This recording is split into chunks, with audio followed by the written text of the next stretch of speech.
and discussions about him are hushed. But suppose he's innocent? Duniani kuna mambo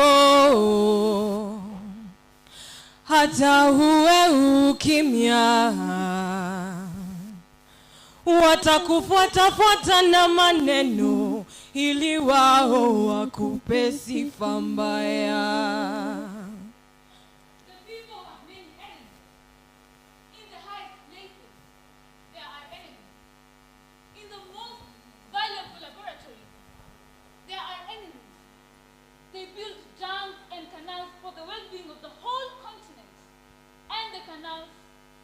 Filled with fleet, and the dams give way. The director must be shot. But suppose he is innocent. Hata ukifanya jambo zuri, wao watakukashifu, kwa vile wamezoea kusema, waseme mwisho watachoka.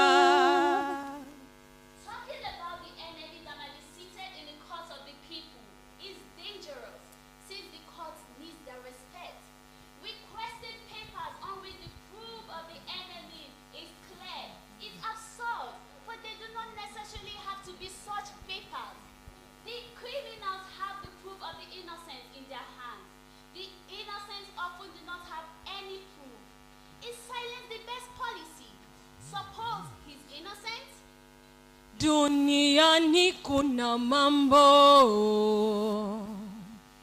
hata uwe ukimya, watakufuata na maneno ili wao wakupe sifa mbaya. That which 5,000 have built, one might destroy. Among 50 people who are condemned, one might be innocent. But suppose he is innocent. Suppose he is innocent.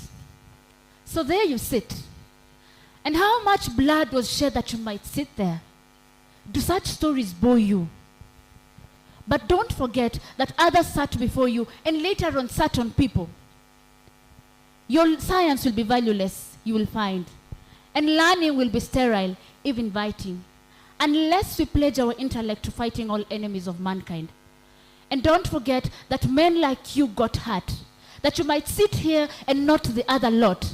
So don't shut your eyes, but learn to learn and learn for what?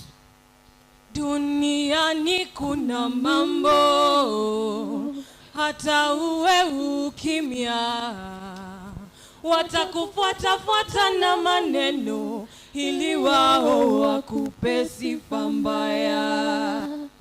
Hata ukifanya jambo zuri, wao watakukashifu, vile wamezoea kusema, waseme mwisho watachoka.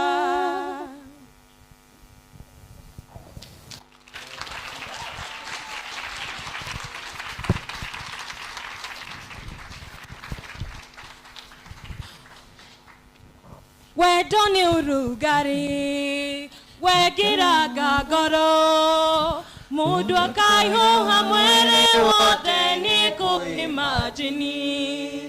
Wedoni urugari, wegiraga goro, mudu akayo hamwere wote ni kuimagini.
know what we will do. We will go to Kyo's place. Me at Kio's place. He is a man of the church. Oh, I bet he is. A Praise Jesus. man of integrity. Ah. A man who will not let a child suffer. I know it's night, but did you not mention that you wanted your house and your house to run? We'll tell him that he's trying to let the children money. Fine. Go. Put on your own clothes. Go. Go. Come in.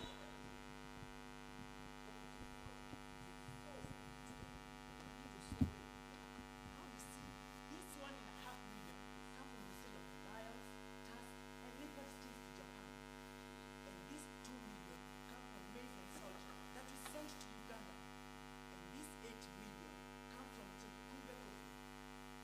Now take all this to the bank tomorrow and be aware of robbers. Let me take a leave now. I have to rush to the airport. Our friends from America and Germany will arrive at midnight. Do not worry about the search. The peasants with land that John's with Kigondas have agreed to sell us 3 acres of land in order to buy some land buying scheme in the Rift Valley, of which I am the leader. And by the way, what did you decide about becoming one of the local directors? What about it? It's not big deal, just 1 or 2 board meetings, and you become an overseer, just as how you oversee our businesses. You and I will become like watchdogs, holding all those fleshy bones. You see? Oh, come on, my friend.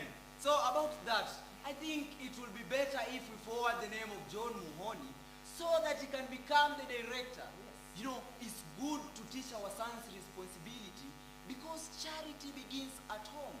So you came back from Mombasa? Yes, he even told me that all my property at the coast are in good condition.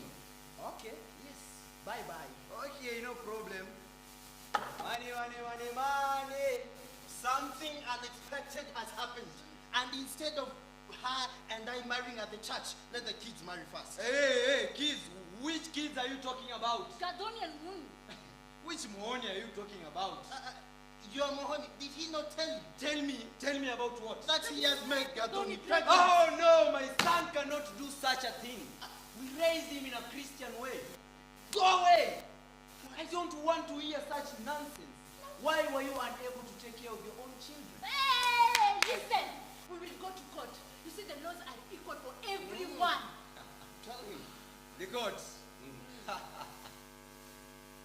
Did I hear you mention about the court? The law? Any. Okay, fine. Go. Let us see on whose side the law is going to be. Your side or my side? There are no laws to protect parents who are unable to discipline their own children.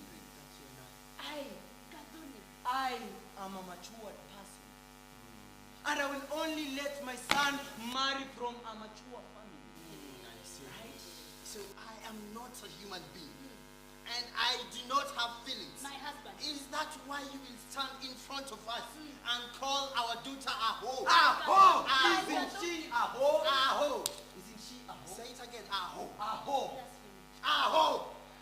Okay. You see, this is our court of law. On your knees, you beast. We can talk about this. Talk. Now you want to talk. There is money. Wait. No one refuses Do not try. money. You know what? Walk on force. It was not that serious. Walk on force. Hey, Baba Gadoni. Walk. Put it aside. Let him sign the document. Yes. Yeah. Sign. I will sign. I will sign everything. Even if you want them to go to the church tonight, they will go. You sign.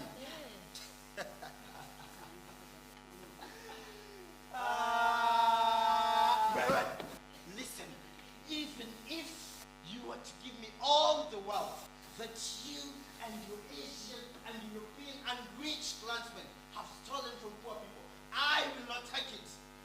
But as for signing, oh, you will sign. It is here. You will sign. Get up. Silence. I'll start. I'm your wife. Oh, Hey, sign. I forgot. Push that sword down.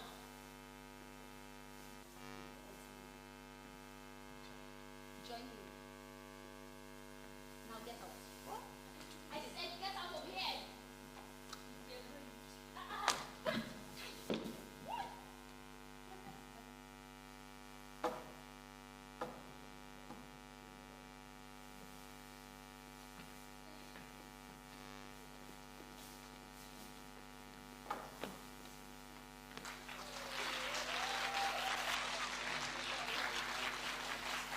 an excerpt from Ngugi wa Thiong'o's I'll Marry When I Want. So those of you who have heard of Kamiridhu, not very far from here. So if you're planning to pay Ngugi homage by going there, prepare to go there. And this is a taste of that. Originally written in Kikuyu language, this is a translation. But I guess they've given a good taste of it. Clap for them.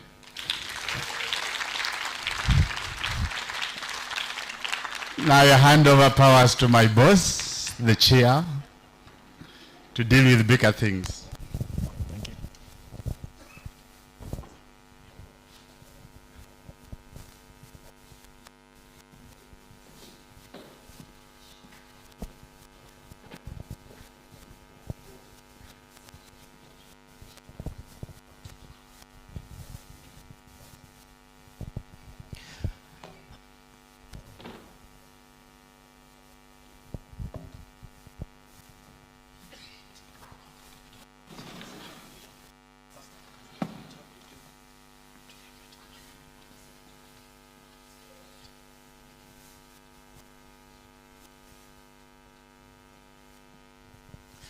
Good afternoon. A round of applause for thespians, please. Thank you. Thank you very much. We're now moving on to our keynote presentation. And this afternoon we have the great honor of listening to Professor Simon Gikandi.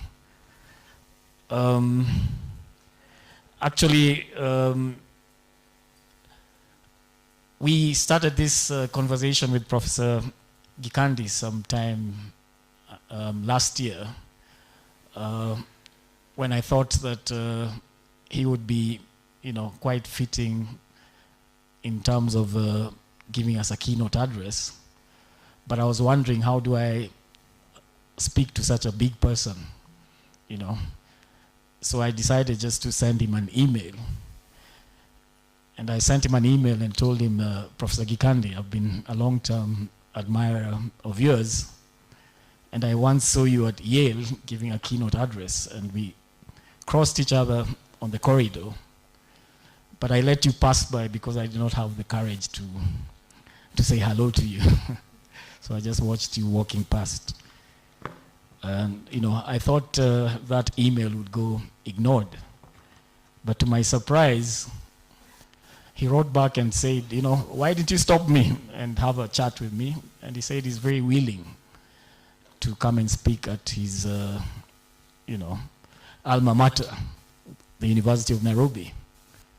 So we kept on exchanging and planning on how he'd be here with us for this conference. And this was about to happen, but unfortunately, the way life goes, he had this health issue that he had to sort, and it could not wait. And his doctor advised him against traveling.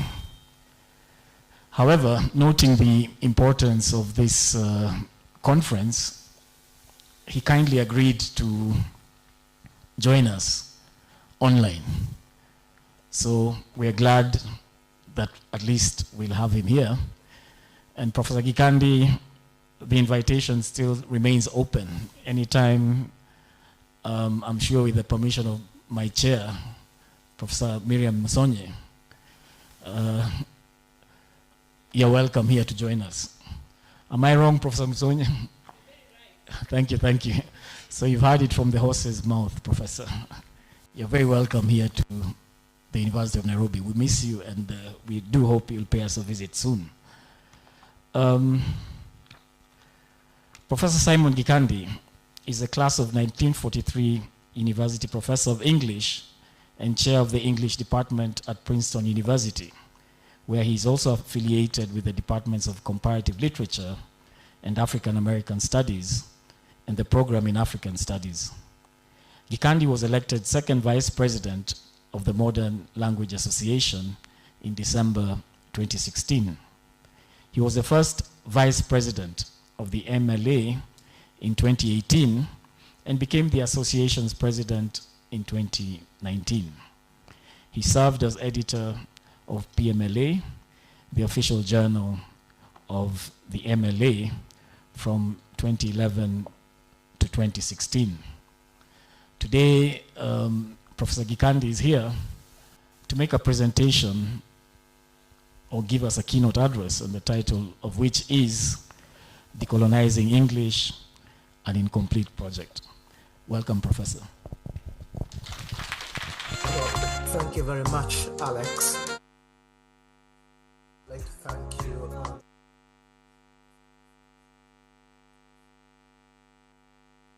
much that I was not able to come and return to an institution that has been very important to my career. I'm glad to return to the University of Nairobi, if only virtually.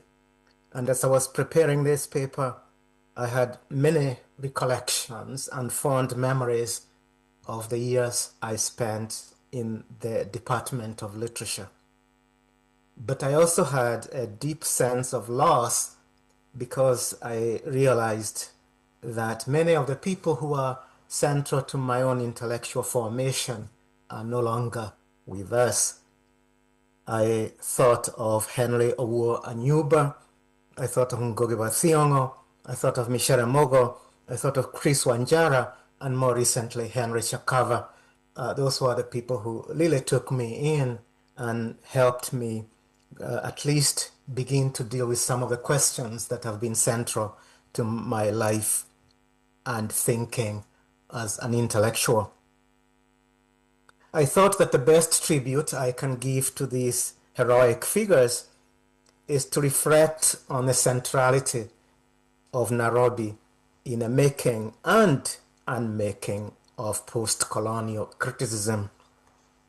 I'm going to share some slides if I can, because I have a lot of quotes, and I would like to, if I can find this slide here, I would like to share those quotes and also some images which are going to illustrate at least some of the points I'm making. I've called this talk Decolonizing English, an Incomplete Project. And the reason I've called it Decolonizing English is because I'm going to start by arguing that the project of decolonizing English actually started at the University of Nairobi, and it raised questions which have not yet been resolved. So, on or around October 24, 1968, the first major step in the decolonization of English was initiated at the University of Nairobi in the form of a manifesto on the abolition of the English department, written by James Ngoge, Henry Owo Anyuba, and Taban Loliong. Addressing the board of the University Faculty of Arts that day, the trio raised perhaps one of the most important questions in the study of English in the former British colonies. What was the place of a colonial discipline in an independent African state? Up until this point, the role of a late colonial discipline in its post-colonial iteration had rarely been discussed. It was always assumed that English fitted seamlessly into the aspirations of decolonial subjects. In the circumstances, the key idea in forming the teaching of English at the University of Nairobi was that it was part of a continuous tradition. This is the position presented by the acting head of the English department at the 42nd meeting of the Arts Faculty Board on the 20th of September 1968. The assumption was that the English department had a long history at the college, and it had built a strong syllabus, which I quote, by its study of the historic continuity of a single culture throughout the period of the emergence of the modern West, makes it an important companion to history and to philosophy and religious studies. The assumption here is that English in Africa was going to continue to be part of a long tradition, and it was, of course, an extension of the study of the emergence of the West. In responding to this proposal, Ngoge and his colleagues set out to make a case against the idea of English as part of a continuous tradition, the notion that seemed to legitimize the discipline in an African university. In item number 5 of the manifesto, the writers noted, I quote, "Underlying the suggestion is a basic assumption that the English tradition and the emergence of the modern West is the central root of our consciousness and cultural heritage. Africa becomes an extension of West, an attitude which, until a radical reassessment, used to dictate the teaching and organization of history in our university." Hence, in fact, the assumed centrality of the English department, into which other cultures can be admitted from time to time as fit subject for study, or from which other satellite departments can spring as time and money allow. A small example is the current rather apologetic attempt to smuggle African writing into an English syllabus into our 3 colleges. I want to argue that this particular paragraph in the manifesto, and the manifesto in general, was the first major step in a long and still continuing struggle to decolonize English. It's here at the University of Nairobi that the project of what we now call post-colonial criticism began almost 6 decades ago. Let me start with some preliminary points. 1, the debate generated by what I'll call the Nairobi Manifesto was not an isolated or local event. On the contrary, the debate on the abolition of the English department was echoed in other parts of the former British empires, most notably in the Caribbean. In Caribbean Critics, a review essay published in Caribbean Quarterly in 1969, the historian Edward Kamau Brathwaite used a critical language that was cunningly similar to that of the Nairobi Trio. Reviewing the islands in between, one of the first collection of essays on West Indian literature, Brathwaite took issue with the assumption that West Indian literature was simply the latest extension of the long, honorable, and well-documented line of the great English tradition. Point number 2, and significantly, the call to abolish the English department was actually coming late in the day. As have argued elsewhere, the English language had been decolonized in the colonial world through everyday modes of speech, creoles, pidgins, and other subaltern forms of expression.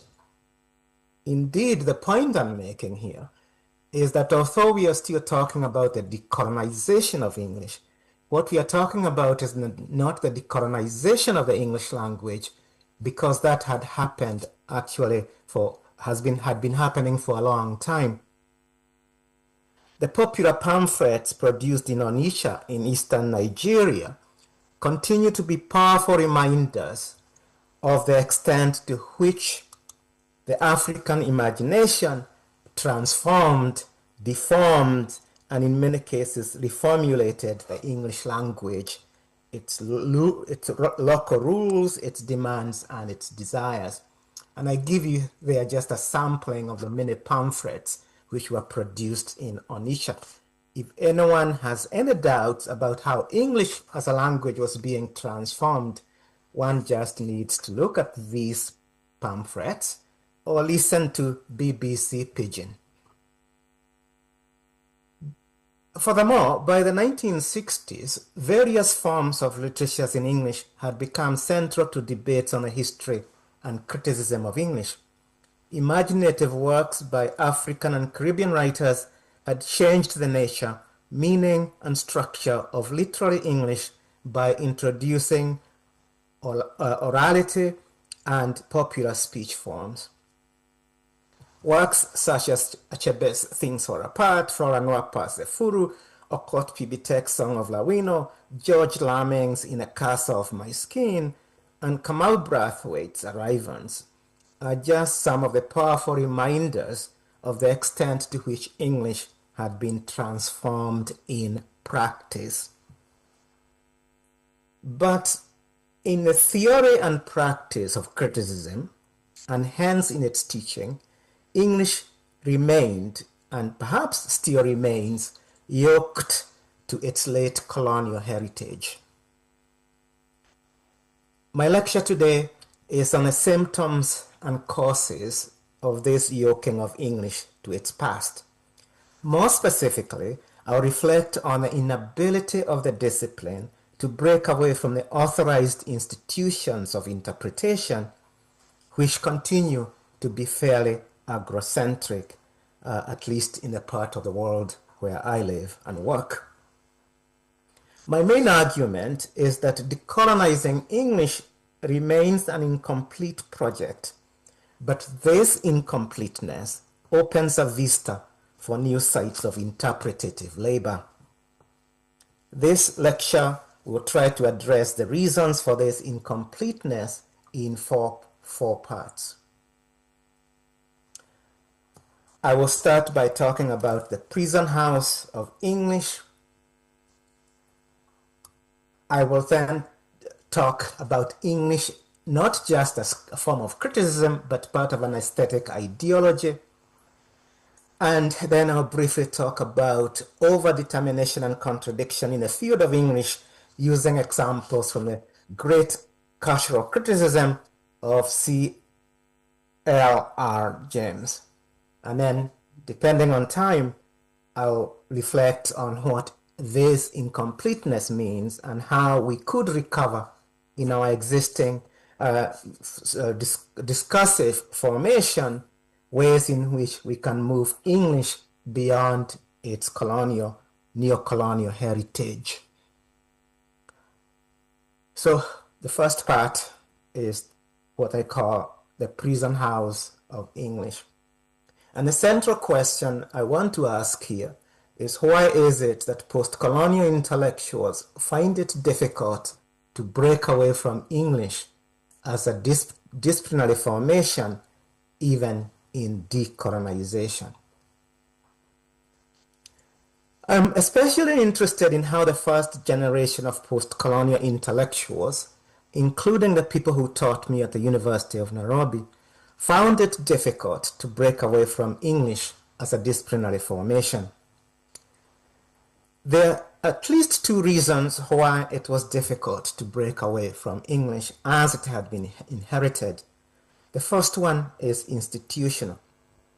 These writers and critics were products of the late colonial university colleges set up by the British government to produce new citizens who would come to occupy the places left empty by departing colonial agents. Indeed, if there is a misunderstanding of the history of English as a discipline in Africa, is the assumption that it's connected to colonialism from its very beginning in the 18th or 19th century. Except in a few instances, the introduction of English as a discipline in West Africa, in East Africa, and the West Indies was part of a project initiated by the colonial government after the Second World War to prepare African subjects for decolonization. That's why I'm referring to the late colonial formation. The blueprint for university education in Africa and the Caribbean was the report of the Commission on Higher Education in the Colonies, popularly known as the Asquith Report, published in June 1945. This is the report that set up the outline and the conditions, and if you want, the ideologies of university education in these parts of the world. While the report focused mostly on the scientific education in the new universities, it put English at the center of the curriculum in the Faculty of Arts. And I give you a long quote from the Asquith Commission. I'll just pull out a few things from it. The Asquith Commission emphasized the centrality of English, as it were, almost as if it were what Leavis would call the king of the disciplines. The subject of English would be at the center of a humanistic education. And most importantly, I'm particularly interested in the last line of the quote.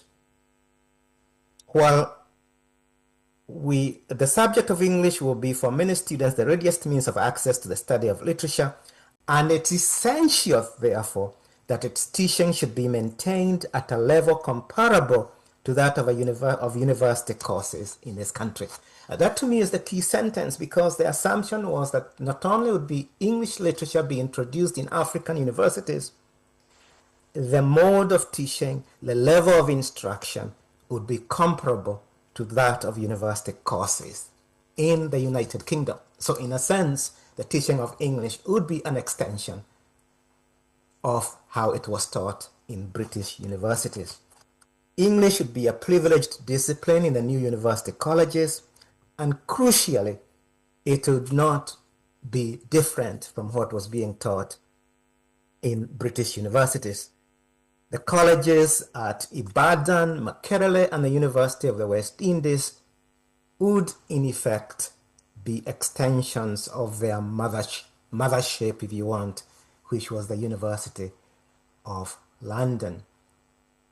So that's the first reason why it was difficult to break away from English, the fact that it was already structurally connected to British institutions following the Asquith report and the setting up of 3 university colleges, which were obviously constituent colleges of the University of London, one at Ibadan, another one at Makerere, and the other one at the University of the West Indies in Mona, outside Kingston, Jamaica.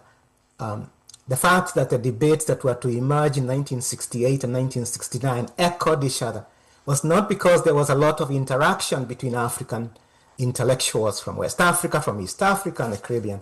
It's precisely because English had the same root from the Asquith report to the University of London. That's important institutional background.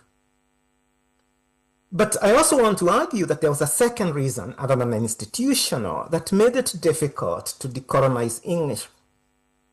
And this is the fact that from the early 20th century, the discipline had come to be associated with a mode of criticism called literary criticism, which was trying to define itself as something akin to a science.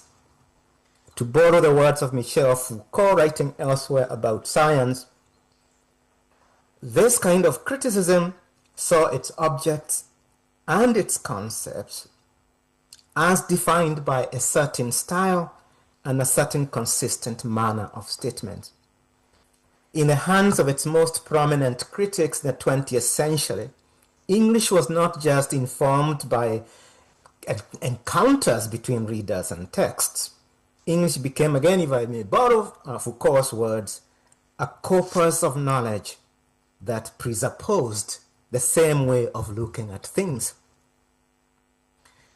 Now, the point I want to emphasize there is precisely, again, this idea that the practice of criticism and of teaching English assumed a certain kind of uniformity across borders, across cultures, and across traditions.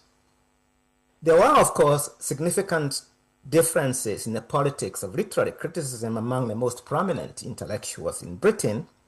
Indeed, many of them saw criticism as a counter to science and technology, but they seemed to have one thing in common, and that is they assumed that their objects of analysis were not products of a heterogeneous people or heterogeneous sets of practices, but a uniform and continuous tradition.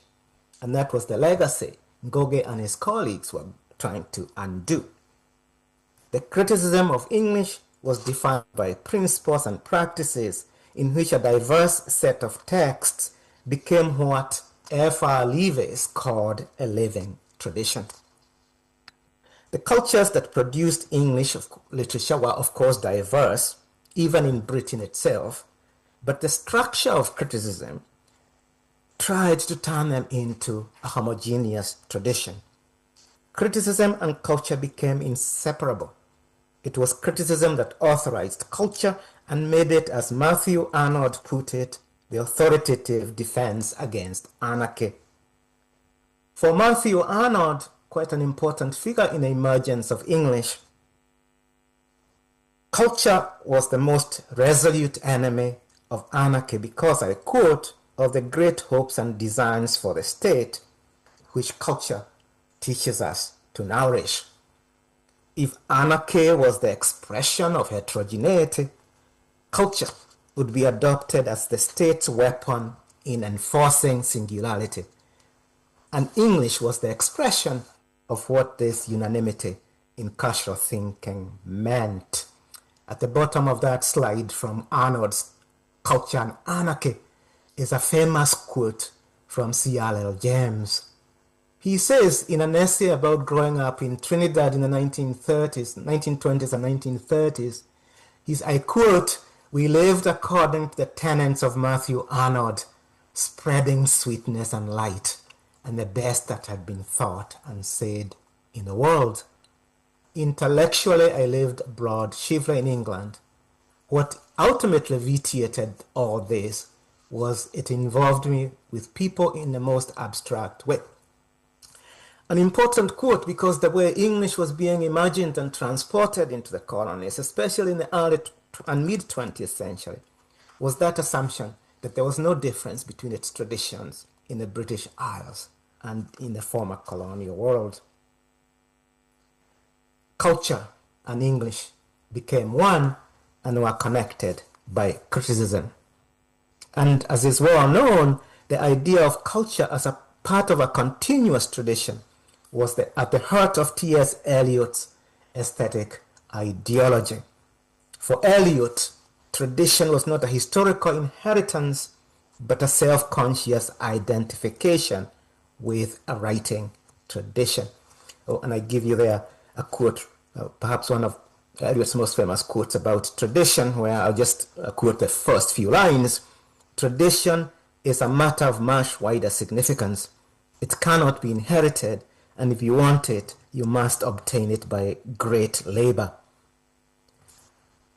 For F.R. Leavis, who perhaps had the most direct influence on teaching in the African and Caribbean University, literary criticism was simply the accounting of a particular tradition that was distinctively English, a tradition exemplified by Jane Austen.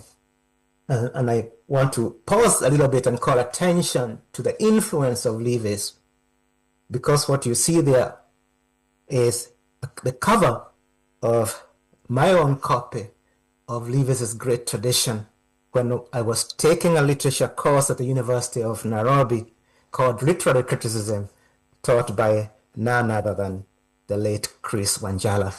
And that gives you a sense of what I mean by this persistent continuity of the English tradition itself.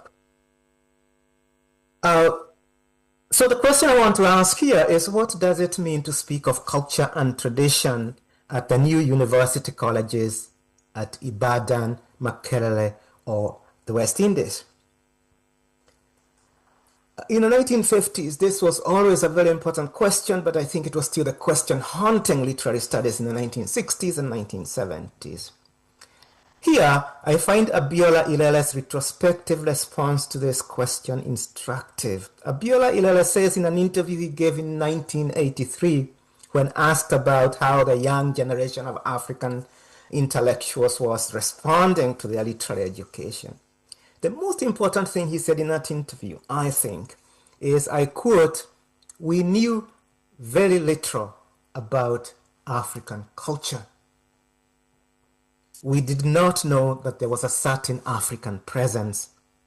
The literature," I would argue, continuing on that note, that the literature produced at Ibadan in the 1950s was derivative of Englishness as it had been transported through the critical tradition.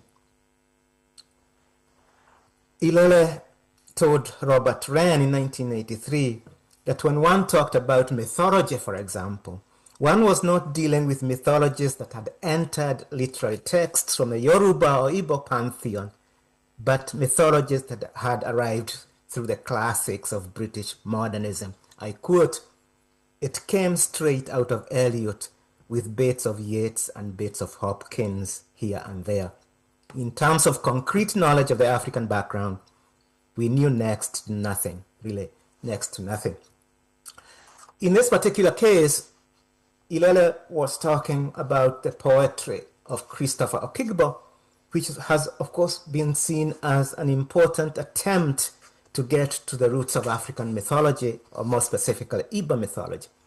But what's important in Ilele's comments is that in order to get to Igbo mythology, or the Yoruba pantheon, these writers had to pass through what I would call the firewall of English literary criticism. In this case, English was both a gift and a debt. It provided models of what a new African literature would look like, but it also foreclosed African histories and sources. This then was the challenge facing Ngoge and his colleagues in October 1968. If English was to be decolonized, the myth of a continuous tradition had to be deconstructed, and the presupposition underlying it as a field of study and style had to be undone. In short, English needed to be dissociated from Englishness. And I provide many examples of how the manifesto itself tried to dissociate English as a field of study from the idea of a critical tradition that was continuous and singular.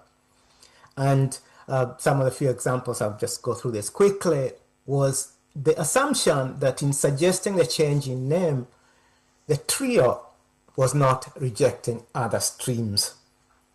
Their goal was to place Kenya, East Africa, and then Africa at the center of the literary enterprise. My own argument is that the placement of Kenya, East Africa, and Africa in the center of the literary enterprise was going to be incomplete unless the aesthetic ideologies of Englishness, and especially literary criticism, were not challenged. Criticism could only be democratic if it also started by challenging its presuppositions. In its conclusion, the manifesto itself did not go into the question of challenging those presuppositions. What it suggested was that the question of value judgments was one that needed to be cognizant of local texts and local experiences.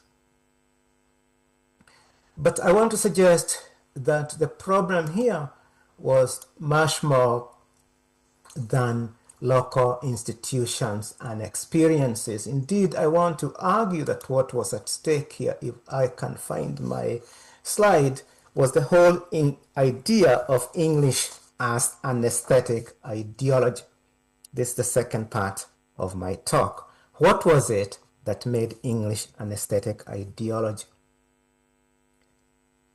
As early as 1971, Sylvia Winter, who was involved in similar debates at the University of the West Indies, had noted, I quote, the glorification of criticism at the expense of the creative impulse, and what she called the priest-like role of the literary critic. Early African and Caribbean criticism was often driven by a desire to master criticism by displaying what Winter called the ambivalent Creole eye, which meant bringing an Africanist perspective to existing systems of reading without questioning their protocols and presupposition. Indeed, The goal of criticism in a new African or Caribbean university was to find a secure place within existing epistemologies, not to break out of those epistemologies.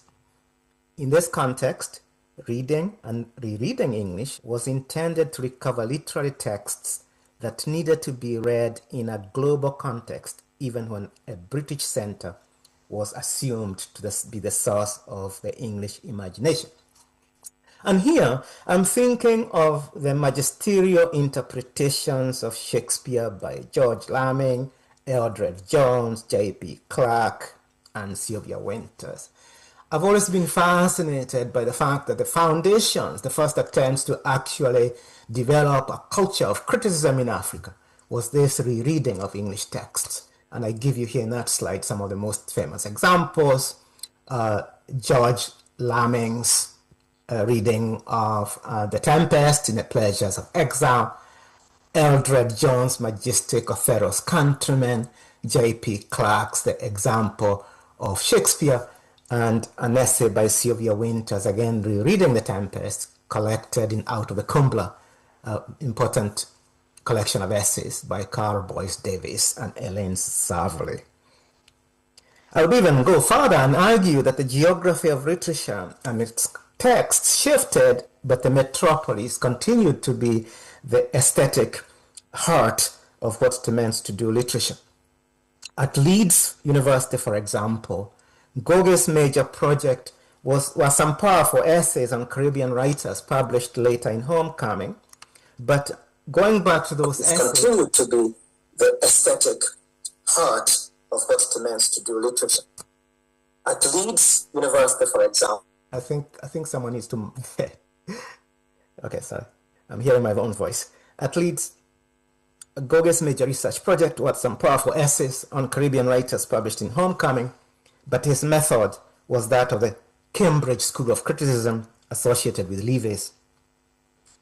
And in spite of the constant invocation of Sartre and Marx, the criticism associated with Leavitt was still a staple at the University of Nairobi when I was a student here, and it would continue to form a core method in Abiola Ilele's majestic work of criticism, including the essays collected in the African imagination. So what I would like to suggest, and this is where the question of the aesthetic ideology becomes important, is that there was much more to literary criticism than just reading. I want to argue that it was not just a practice in reading, which is the way it was promoted, but also an aesthetic ideology, an extension of 18th century romantic projects into the 20th century. Let us recall here that what we call literary criticism is relatively recent even in Britain itself.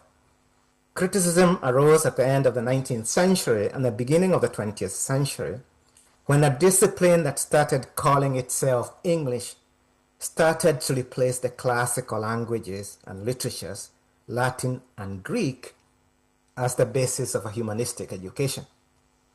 From these beginnings, and especially in its consolidation through the Newport Report of 1921, English was tied to the imagination of an English nation, or as Robert Young has put it, the idea of an English ethnicity. And this is something I always like to emphasize, because there is a way in which when we talk about English, especially in the British tradition, we always assume that it's a free-floating signifier without connections to nation or race or ethnicity. But as you can see from this excerpt from the Newport Report, which is the foundational document of English studies in Britain, English was always tied to questions of English nationalism, which tried to camouflage itself also as British nationalism. And of course, that's what was traveling to the colonial universities. So in that sense, there's a kind of romantic aesthetic ideology that was running through English, to the extent that aesthetics itself becomes, as it were, a standby for, if you want, a certain kind of universalism. An aesthetic ideology developed through literary criticism would then claim to be transcendental, to be a form of judgment untouched by the crisis of history. But I want to even go further and argue that literary criticism, which constituted English as a discipline, was also an ideology in a Marxist sense of the word. It was a form of mystification and concealment. And what it concealed was the specific link between English literature and, as I said earlier, English nationalism itself. So in a sense, in the African universities, what we were inheriting when we talked about English was actually a mode of self-expression of English nationalism itself, but because it was being promoted as universal and transcendental, we did not connect it to its origins as part of that British tradition. It was assumed to be a free-floating signifier which could go everywhere and become of every cultural formation. My argument then is that the practice of criticism was one that was bound to resist decolonization. And again, I want to make a distinction here between literature and literary texts, which in Africa were already actually decolonizing English in fascinating ways. My argument has always been that English, as it's used in African or Caribbean creative expression, is already a different kind of English. It's already decolonized in many ways. All you need to do, as I said earlier, is pick up the Onitsha literature or read a lot of Caribbean writing where popular speech and Creole become central to giving English a different identity. The problem is not literary expression. The problem was the mode of criticism, which is what made English this privileged discipline. Criticism, I argue, was tied up with specific national projects which were not transferable to colony or post-colony except as forms of distortion. The criticism of English in Britain was assumed to be the process by which new modern and free subjects were formed. The rise of American new criticism cannot be isolated from American exceptionalism, especially during the Cold War in the 1950s. It's difficult to write a history of new criticism in America without actually connecting it to those very specific debates. So what did it mean when you read René Warwick and Warren in an African university, which was my experience? Indeed, I want to argue it's precisely because of this connection between English literary criticism and American literary criticism to American and British debates and histories that post-colonial criticism turned away from that tradition and adopted French theory, not so much because French theory itself was not tied to a kind of Frenchness, I don't think that was the case, but because French theory claimed to be a challenge to those aesthetic ideologies, to that white mythology that Jacques Derrida talked about. So in a sense, the turn to theory was an attempt to find a way around national forms of literary criticism which were masquerading as universal. So one reason why criticism and English resisted decolonization is precisely because they were always connected to national formations, but had found ways of camouflaging those connections. The second reason I would argue is that literary criticism as a mode of transporting English was not conducive to what the poet and critic Edouard Glissant has called errantry. In other words, it was not conducive to the process of nomadic thinking that disrupts singularity, structures what Glissant calls compact entities, and takes up the problem of the other. If you're to go back to the classic of British literary criticism, which were traveling in the African university, the source of the problem, indeed the cause of all these disputes at Nairobi and at Mona, Ibadan, Makerere, was precisely because criticism resisted a kind of nomadic thinking. It did not want to be seen to be heterogeneous. It was always going to be contained within certain compact national entities. Now, the Nairobi debate tried to expand the boundaries of that by starting with Kenya, moving to East Africa, and then the globe. But my own sense is that it still assumed that these national entities were just compact entities which would acquire a national and then an international, a regional dimension. So in a sense, the central idea of literary criticism as anti-nomadic thinking persisted. And so I argue that decolonizing English would remain an incomplete project so long as it relied on modes of criticism that tethered African and Caribbean thinking to European national projects than that presented themselves as universal. So that's the problem. What's to be done?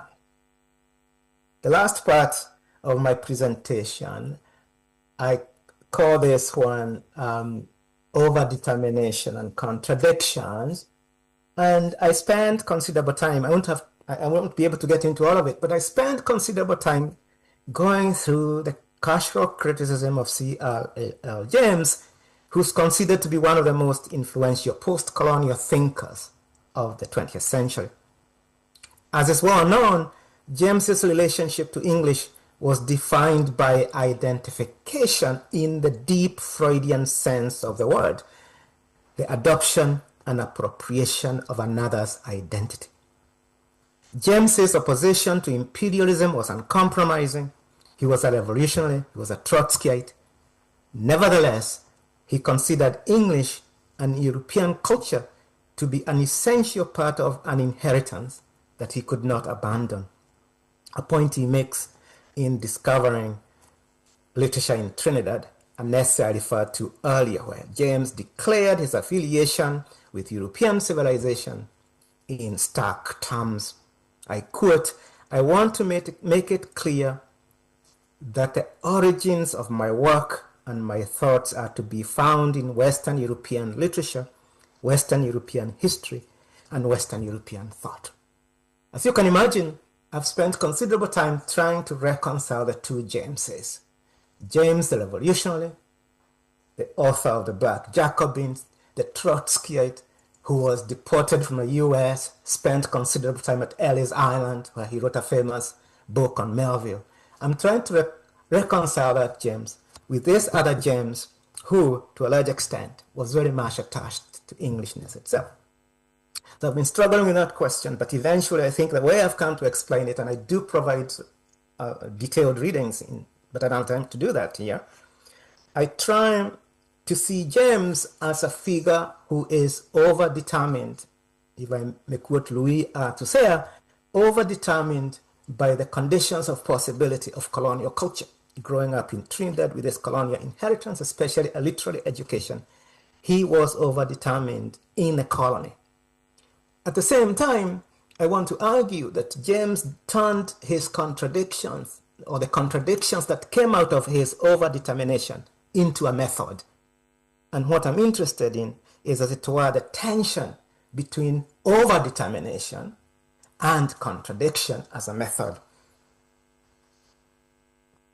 I argue especially that in that play of contradictions, James was able to begin to develop a method for working through the contradictions of English and Englishness, and indeed eventually find a way out of colonial overdetermination. More specifically, James's decolonial project was premised not on a desire to delink from English or from Europe, or what has come to be known as the epistemologies of the North, but to trouble the modern episteme by confronting it with what Sylvia Winters has called a counter-doctrine. This counter-doctrine, argues Winters,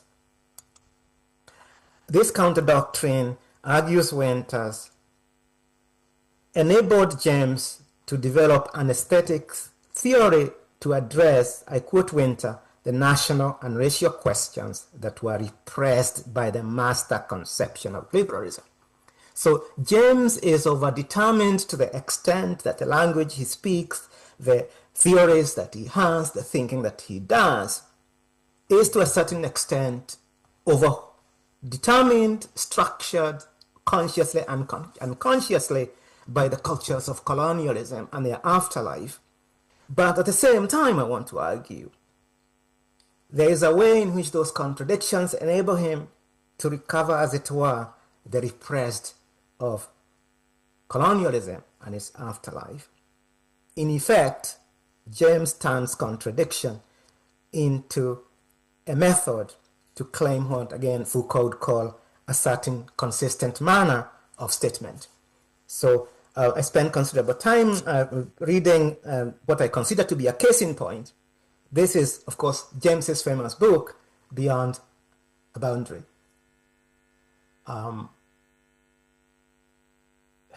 In Beyond a Boundary, I argue, James displayed his mastery of English through the figure of cricket, the quintessential English game, and the fantasia of the colonial library.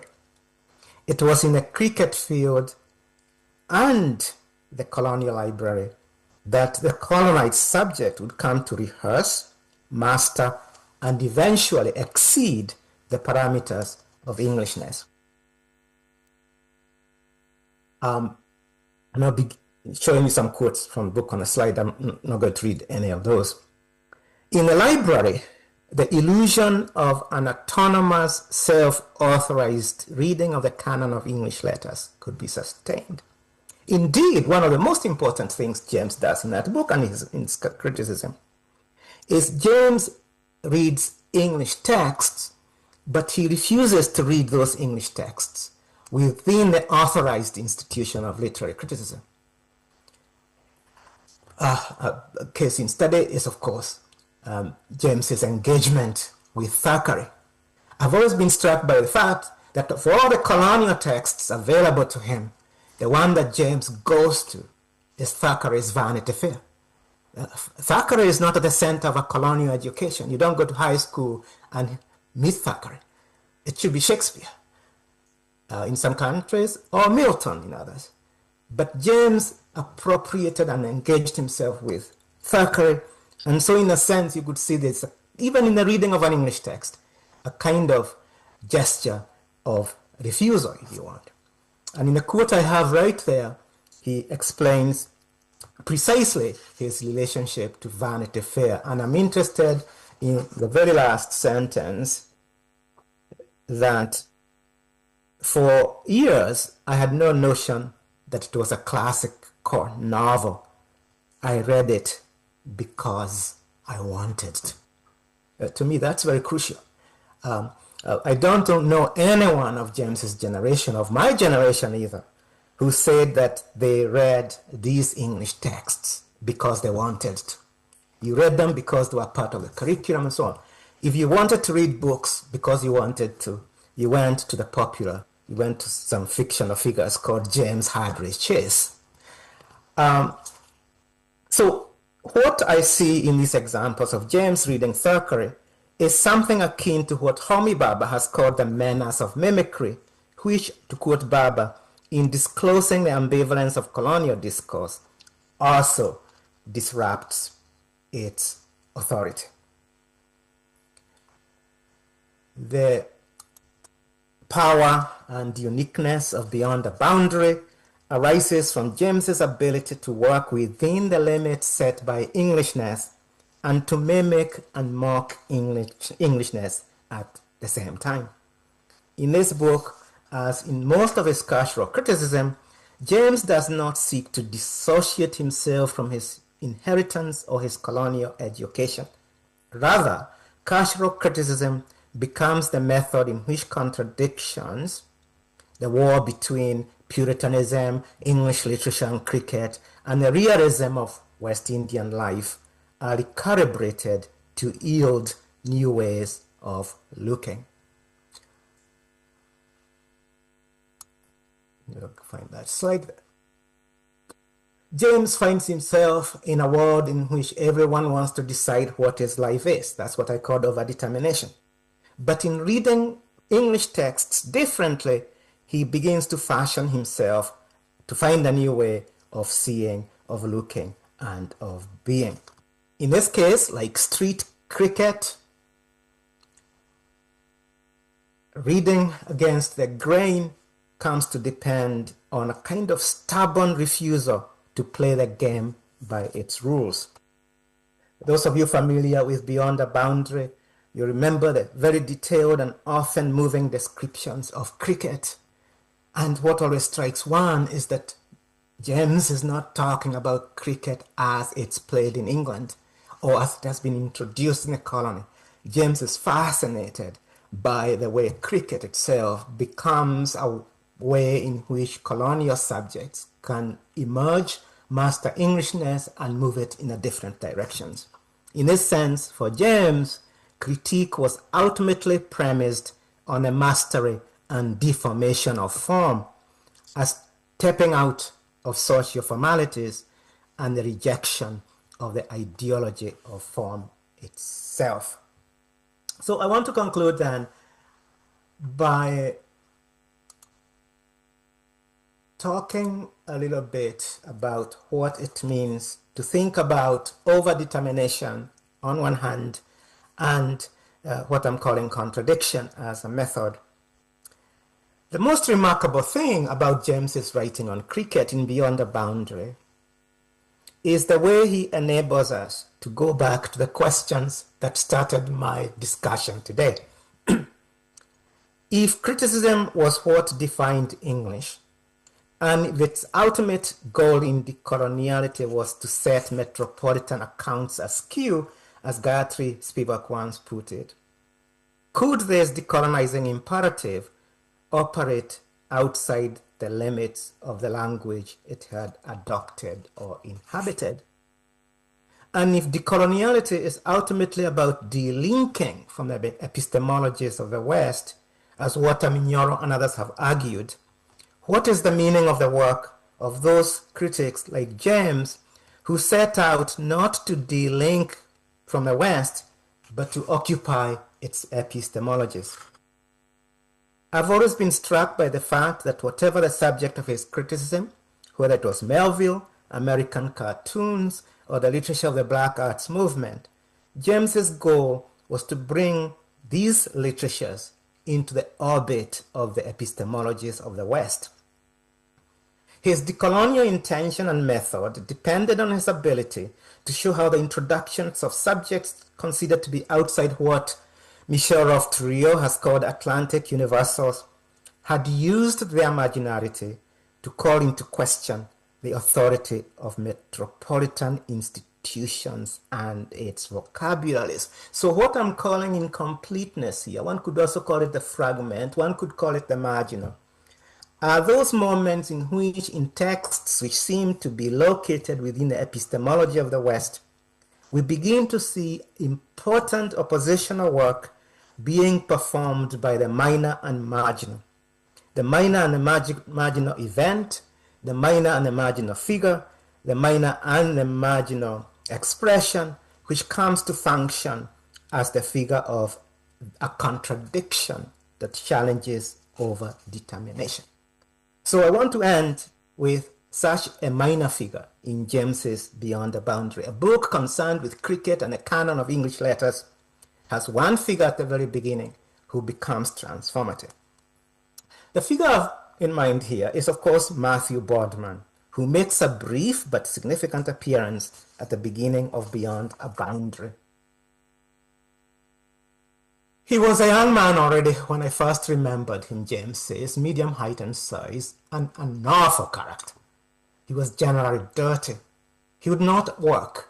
His eyes were fierce, his language was violent, and his voice was loud. His lips curled back naturally, and he intensified it by an almost perpetual snarl. My grandmother and my aunts detested him. He would often, without shame, walk up to the main street barefooted, with his planks on the ground, as my grandmother would report. So that's Matthew Boardman. Matthew Boardman is the exact opposite, indeed a counterpoint to the culture of respectability and formality that defined colonial Englishness. He's a minor player in a major cultural formation. He is the repressed that comes to haunt the narrative of history. Here is James, after describing Matthew Boardman as the figure who stands outside the cultural formations defined by politeness. But that's not why I remember Matthew. For a never-dweller, in fact, vicious character as he was, Matthew had one saving grace. Matthew could bat. More than that, Matthew, so crude and vulgar in every aspect of his life, with a bat in his hand, was all grace and style. As Sylvia Winters again notes in a wonderful reading of this passage, Boardman is the figure that enabled James to enter what Winter calls large areas of human existence that colonial history and politics did not seem to recover. He's the embodiment of popular culture, of the carnivalesque, of that practice whose idiom resists the language of institution. Matthew Boardman has no place in the authorized version of culture, but his style defies what one may call the doxology of play and taste. If we read cricket here as one of the primal texts of Englishness, Boardman's style is both a mastery of the game and its deformation. He's the marginal figure who takes us to another place, that zone of occult instability where the people dwell, if I may quote Fanon, that zone of errantly that enables the other to become an autonomous subject, if I may quote Edouard Glissant. What we see here is marginality as the sign not of marginalization, but of, to quote Michel Desatou, of an activity that is unassigned, unreadable, and unsymbolized. In a tradition of criticism dominated by symbolization, James leaves Boardman unsymbolized. He is an allegorical figure pushing back against the closure of symbolism. So let me end by noting that the problem with literary criticism as a whole, and indeed the constitution of English as a discipline, has been its preference for the symbolic. We are always looking for the symbolic, the main character, the main event, the representative event. And in this context, recovering the minor and the marginal, what I call the unsymbolized, is the only guarantee of a form of reading otherwise, because it promises decolonial criticism that refuses to yield to the transparency demanded by symbolization, and it comes to embrace opacity, the refusal to fulfill the interpretative dreams and desires of metropolitan institutions and readers. Decolonizing English remains incomplete, but if it can find ways of interpreting otherwise, embrace the otherwise modern, embrace the otherwise modernism, embrace the otherwise feminism, embrace the otherwise sexualized, and adopt even the otherwise Africa, the Africa that refuses to be symbolized in the terms that the West has set, then the incompleteness of the project is what actually creates these spaces of intervention. For me, the call to abolish the English department at the University of Nairobi on that fateful day in October 1968 was the gesture that taught me, and many of my generation, some of whom are in the audience today, that we could master English well enough to liberate it, not in ourselves, but from itself.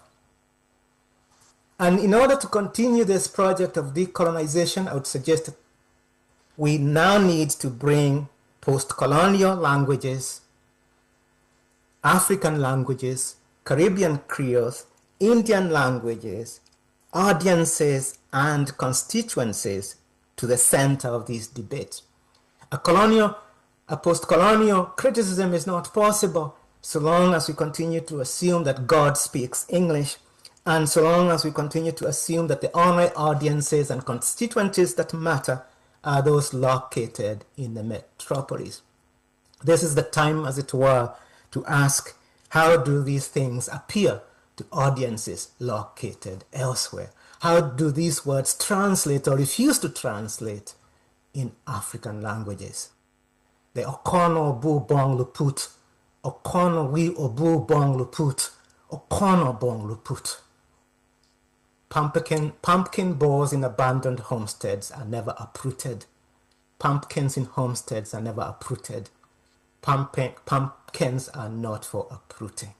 That's all. This is Tabando Leon's translation of Welpa Lawino, the Song of Lawino. A text which I keep on going back to because it's one of the great classics that resist translation. It continuously reminds us of the work of opacity as a defensive mechanism against the desire to colonize our thinking and rewrite it in terms of global liberalism and its hegemonic desires. I thank you all for your kind attention and look forward to the comments and questions. Thank you very much.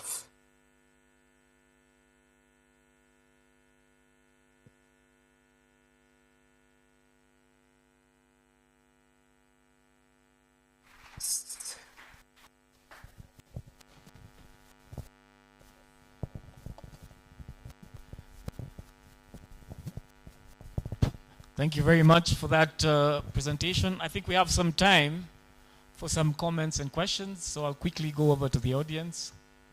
Any questions or comments? There's a microphone that can go around.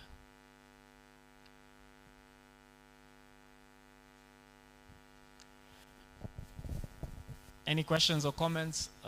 Just raise your hand. Yeah, there you go. Hello, am I audible?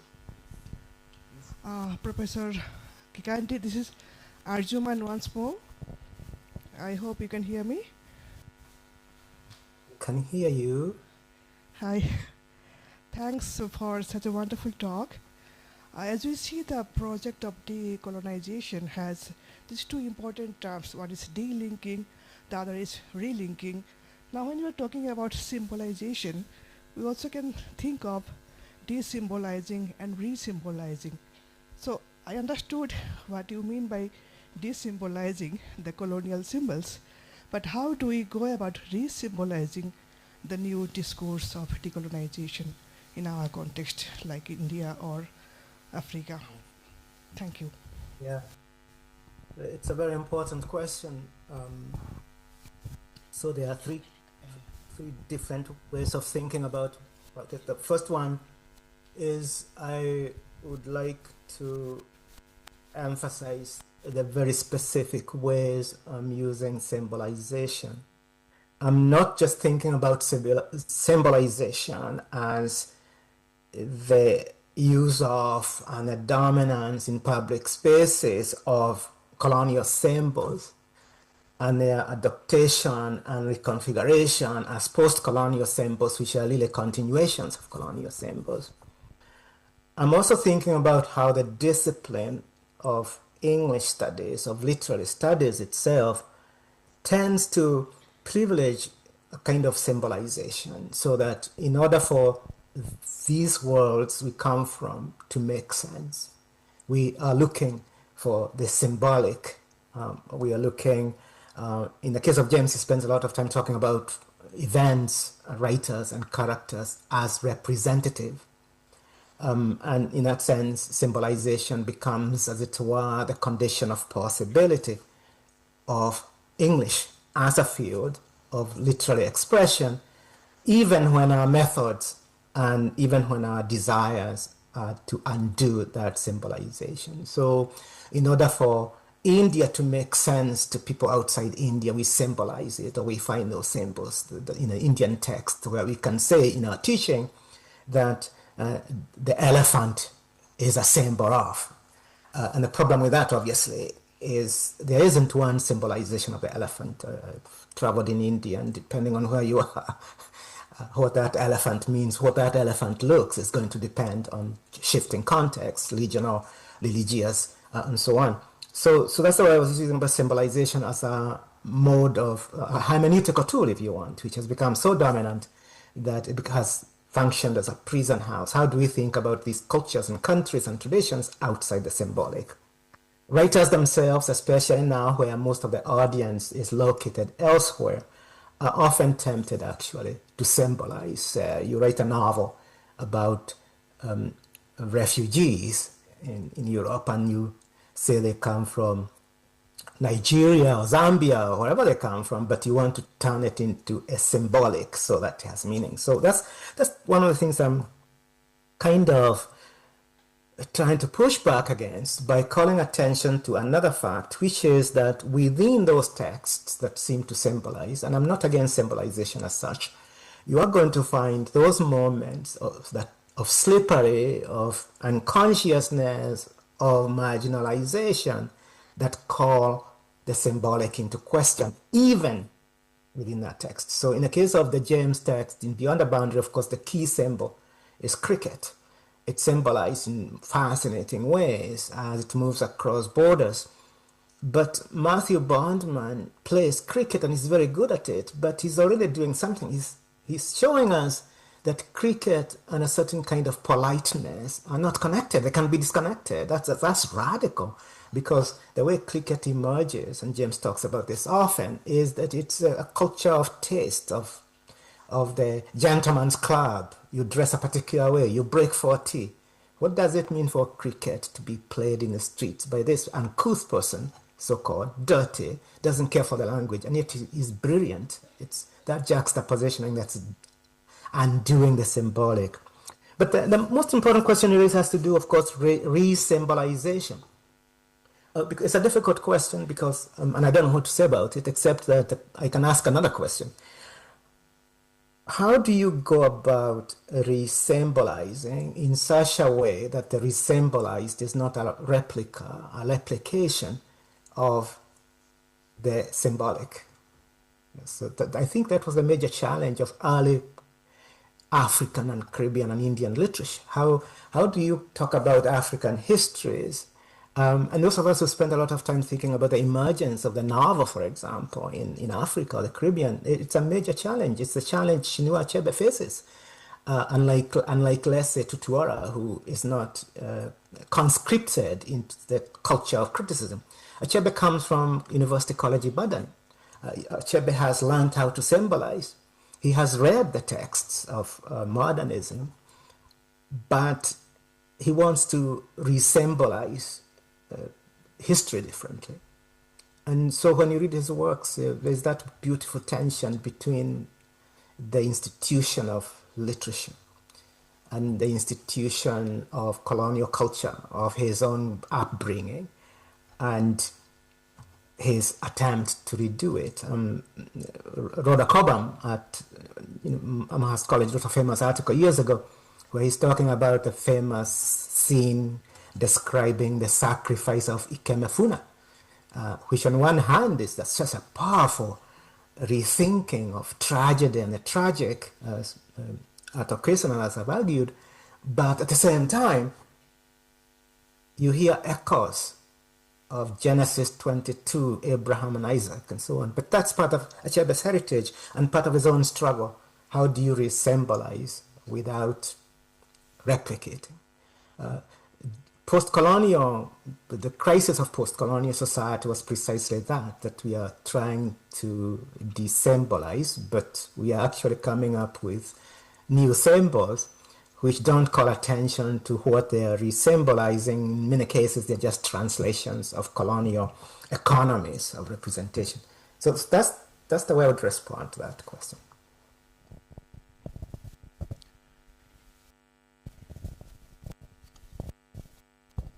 Can I come in, Professor Gandhi? Yes. Yeah. Hello. Just a minute. Let's have Billy first, then you can come in later. Thanks. Hello. Can you hear me? Yes. Thank you so much, Professor Gikandi. My question is, what do you think a different form of literature, and here I'm thinking about the national autobiographies or the cultural ethnographies, books like Facing Mount Kenya, Challenges of Nationhood, which in your work you stated as quite key as an influence to early fiction. And I'm wondering what do you think their place is in this idea of the incompleteness of the decolonization of English? Thank you. It's a question I've been dealing with. I'm writing a book on African literature and its public. And I've had to confront that question of the ethnographic quite often, because the argument I'm making in that book, it may change between now and when the book is finished, is that actually African literature emerges as a counter text to ethnography, colonial ethnography. It's an easier question to answer if you are asking me questions about colonial ethnography directly, because I could make a strong case, and I have tried to do so, about the ways Achebe undoes or deconstructs Basden, for example, who's the major colonial anthropologist of the Igbo, or how Ugandan literature, Baganda literature especially, tries to undo the work of the Reverend Roscoe, because what ethnography does at the end of the 19th century is it invents an African culture and its protocols of representation, and it's resistant to fictionalization, precisely because fictionalization is part of the errantry I talked about. So in that sense, colonial ethnography is not a problem. One can see how Achebe undoes it, deconstructs it, and develops a different language. One could argue that the use of Figaro language is precisely the major instrument African writers have. The problem arises when I, of course, start coming across another tradition of ethnography, which is the ethnography produced by what was supposed to be native informants. Every major colonial ethnographer relies on a native informant. In fact, the native informants, I call them, or anthropologists call them, are the intellectuals. Every tradition. The problem we've had often is because they don't write in English, they write in local languages. So Roscoe has Apollo Kagwa and Mukasa, who are his informants, and they actually produce their own ethnographies, but those are subordinated to Roscoe's work. Kenyatta's project facing Mount Kenya is an attempt to intervene in debates at the London School of Economics, the Malinowski School. If you go to Southern Africa, the major writers, Thomas Mafolo or So Plake, again, they themselves are producing ethnography. And so those present a problem because you can't kind of juxtapose the fiction against those ethnographies. You can't say that So Plake's ethnography is different from his fiction. Actually, they flow into each other and they inform each other. So the question to ask here is, what work does each genre perform? Why does So Plake at one point turn to collecting Tswana proverbs? Why does he turn to translating Shakespeare? And why does he eventually turn to fiction, which is my main concern? And I argue, of course, they turn to fiction because there's something inadequate in the ethnographic traditions, even the ones they have invented themselves. So continuously throughout the 20th century, African, and would say the same Caribbean writers, and one could say the same for Indian writers, are trying to find forms and styles and linguistic registers that are going to enable them to enter that colonial epistemic and in a process to transform it. And they're involved in a kind of play, and they're involved in a kind of particularly interesting play in terms of audiences and the formations of a public.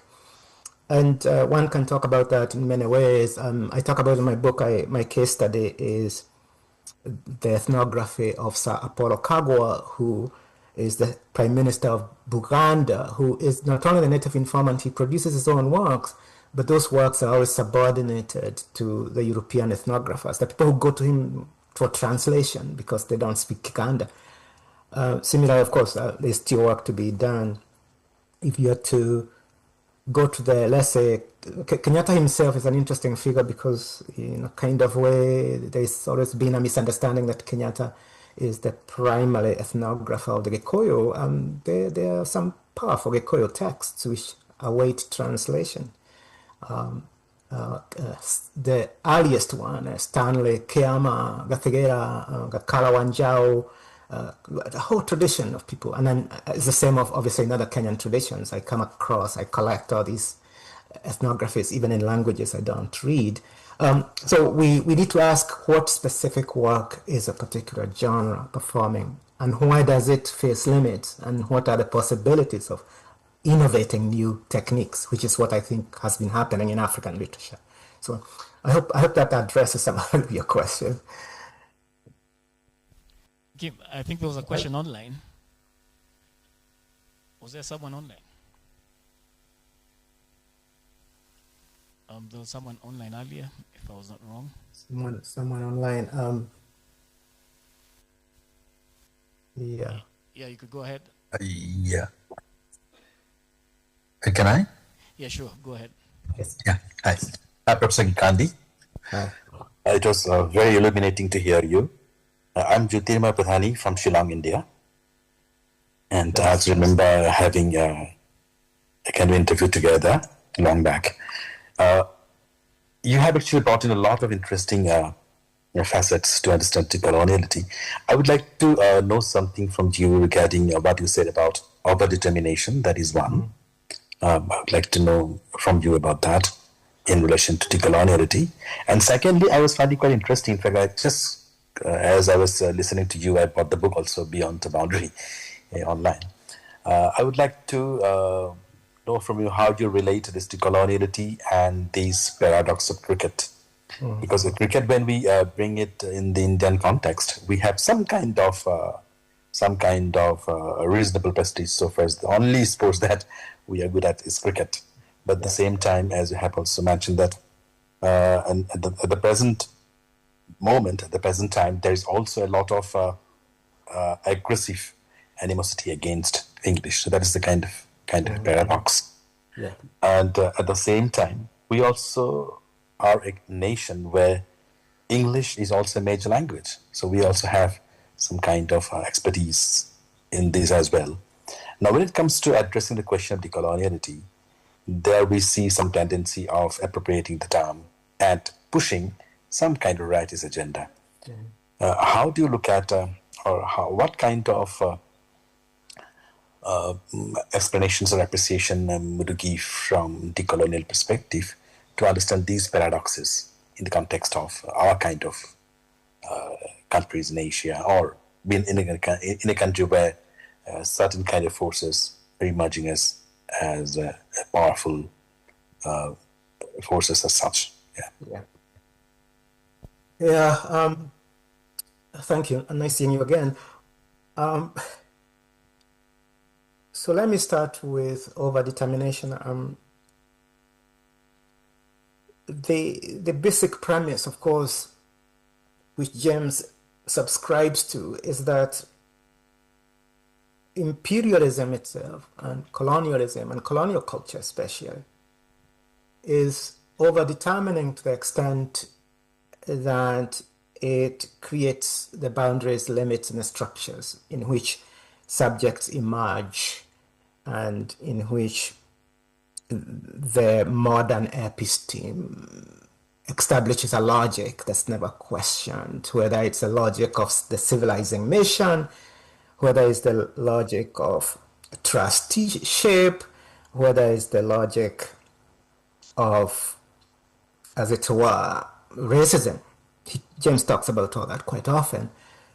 And the interesting thing there is how overdetermination assumes to a certain extent that it's a structure that determines the way you work, the way you live, and so on. And as David Scott would say, the way the colonial are conscripted into modernity. But of course, the concept of overdetermination also has another side to it, and that is obviously what one may call its negativity, the fact that it doesn't always work. In fact, one could argue that it rarely works because overdetermination is not overdetermining. There's always the unconscious elements, there are always the slippages, there are always those other spaces which emerge.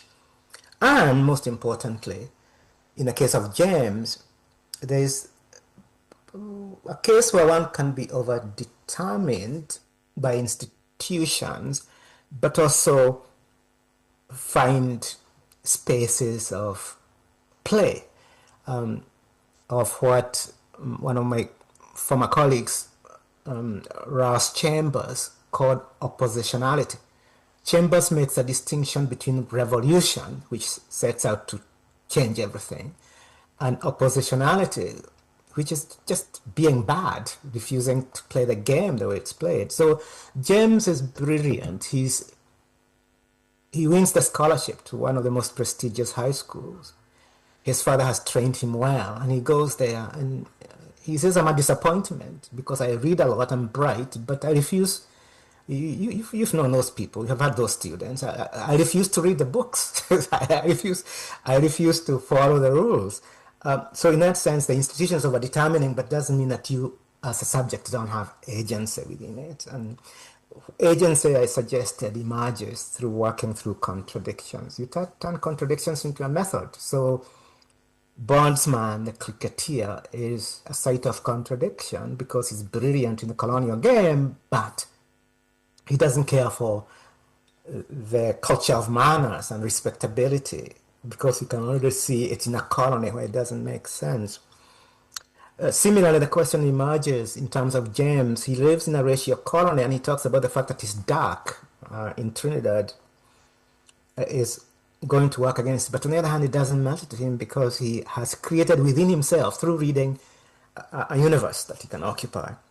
So I'm seeing overdetermination in that sense as a play of forces, some powerful, but also powerful forces also have the language and the logic that undermines them, because where I would like to go with this is the role of the unconscious itself, because overdetermination can't necessarily control impulses and feelings and so on.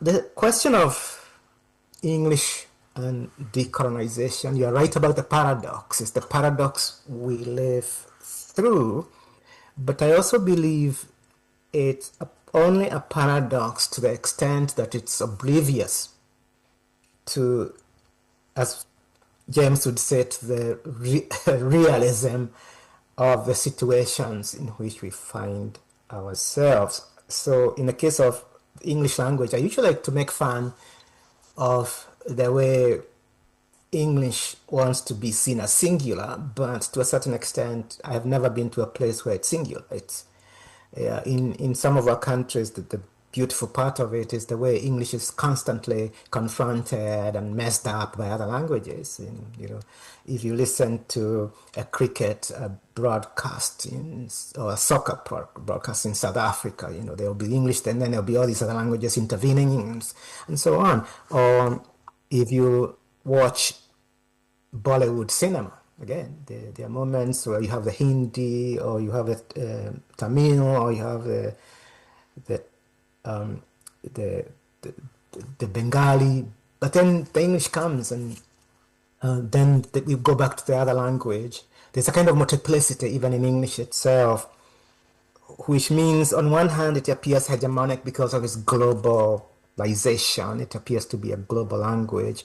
As Gayatri Spivak could say, the language of call centers. But that English, even the people who've mastered it for the call centers, as you well know, have a script they read, and then of course they can move into different forms of English. Similar in the Caribbean, one can shift quickly from a particular kind of colonial English to a Creole, different varieties of Creole, French inflected or English inflected, and so on. So what I like to call attention to is decolonizing the English language, the way it's spoken, has already been done. I think in practice, similarly with the writings, when you read these different kinds of literatures in English, you can already see they are not working within that mode. What has had difficulties being decolonized is what one may call, for lack of a better word, English as an institution of study, where you have a certain set of texts and you have a certain set of protocols of reading. We have all sorts of readings. I'm not saying they are not different. You can adopt structuralism, neo-structuralism, Marxist, and so on. But what struck me looking back at the University of Nairobi example, and I may have moved too quickly over that, is you have a split between the ideologies that are being made and the modes of reading, which still remain fairly tied to Leavis and literary criticism, and to Arnold and culture, although that they are speaking the language of Marx or Sartre and so on. I'm not saying the ideology is not making a difference. When we have ideologies about texts, audiences, and so on, it does make a difference. But when it gets to the mode of reading, there's always the assumption that English is a very specific enterprise. And the reason I brought this, I'm not saying it's going to be a serious question. Maybe in India, you might not be paying attention to it, it may not be important. But I know in the United States and in Britain at the moment, there is a kind of attempt to push back against the English that we've been doing in the last 50 years and to recover another English through criticism, lots of books, through modes of close reading. It's become almost like a fetish, that the way it's coming both from the right wing and the left. For the right wing, all we need to do is go back to the old days of American new criticism, which expressed American exceptionalism. And for the left is that we need to go back to the tenets of a liberal mode of reading. What I was arguing, of course, and I need to keep on developing this, is that all those modes of reading were tied up to specific national projects. And to go back to those projects ignores the transformations that have taken place in the socias, going back to the idea of culture and anarchy, or going back to American neo-criticism, which is a product of the Cold War, does not resolve actually the very nature of American society. So I would say, make the case in India too, that we can read these texts in relation to other texts and traditions. I'm not saying one should not do Shakespeare or Milton. I do a lot of it myself first. But what I try to show in the very last quote from Okot Pabitex Lawino, it was a kind of invitation for us to think about how these English texts are emerging in a very large universe of debates of textual production. I wrote an article a few years ago on Song of Lawino where I talked about its translation. It's translated in many languages.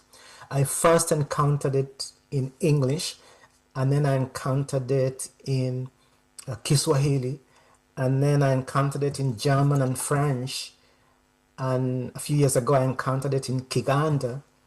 And in between, Taban Noryong tells me that the English translation I was reading was all wrong. He had done his own translation, which he said was closer to the source. But what is the source? So if you're teaching, those of you who've taught Song of Lawino in a European or American university, you can understand how easy it is for students to misunderstand what it's saying. It's seen as a kind of cultural conflict. Wallace Shainka says at the beginning of Death and the Death and the King's Horseman, that his work is not about colonial conflict. And my students get upset. It's obvious about colonial conflict. And then we have to do a lot of work to get beyond that and say, actually, what Shainka is saying is that the horizon of expectations and of experience, and indeed the very center of the historical event on which the play is based, and the play as he himself imagines it, is not cultural conflict.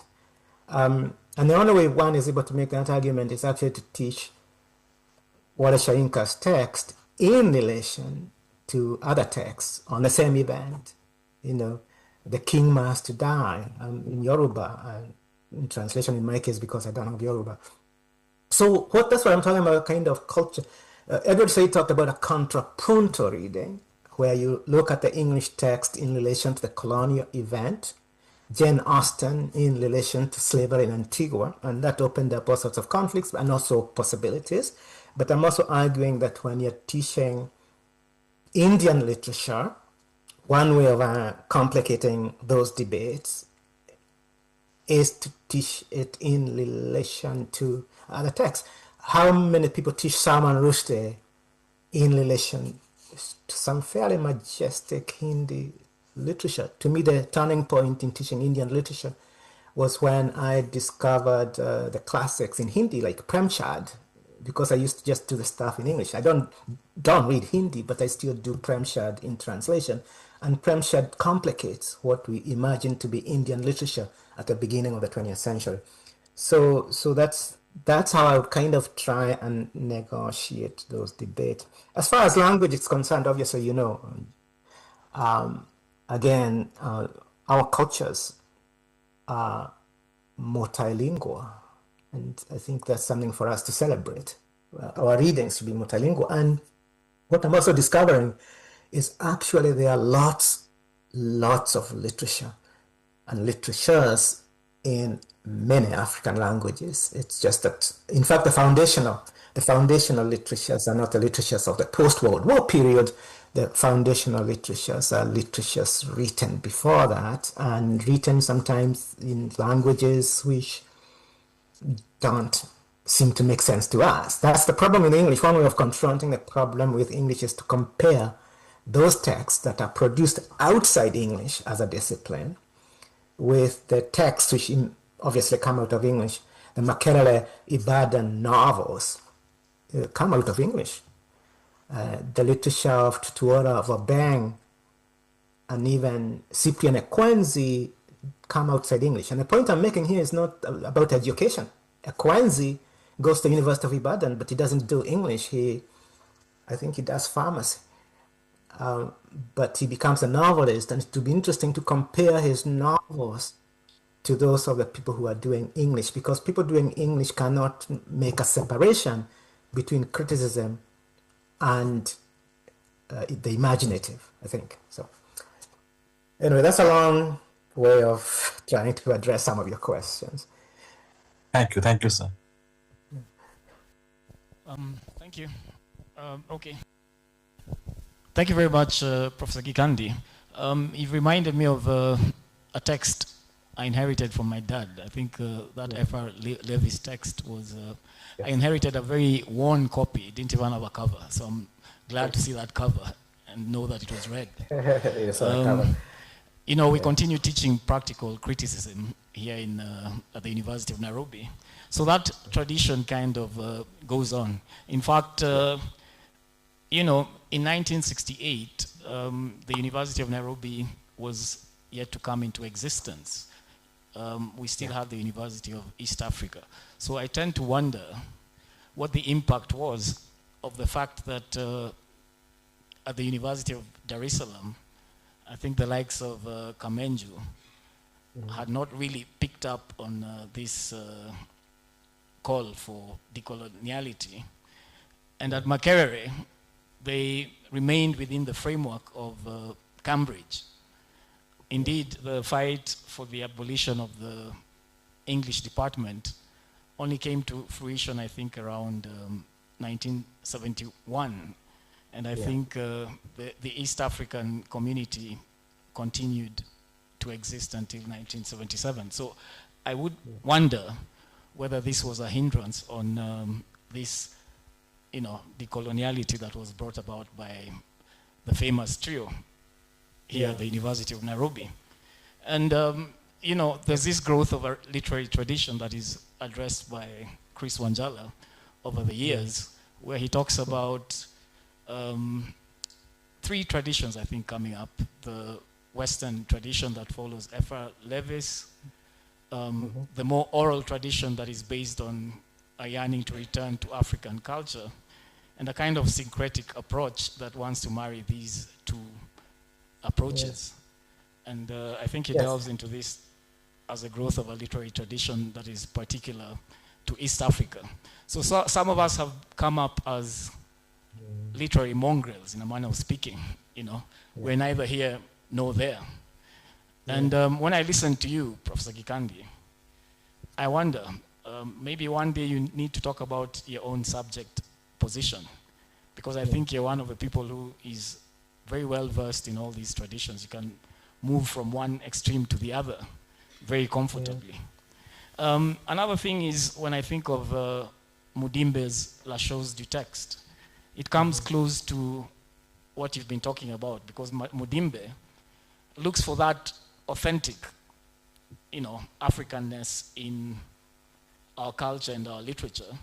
And this even, when you look at Ngugi's works that are written in Gikuyu, and I think you have explored his writing of Matigari and demonstrated that either something is lost in translation or it's written in structures that are actually Western, because it follows not the oral narrative, but a sort of biblical framework and a Marxist framework also.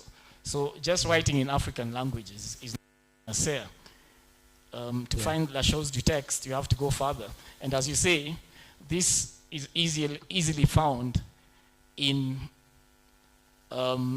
writing that, or writers that have not been inflicted with what Spivak calls that double bind, that education in which the more educated people cannot escape. So you find that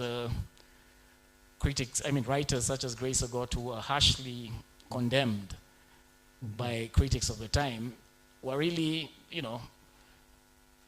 more decolonial than the others who are writing from a point of view of the establishment.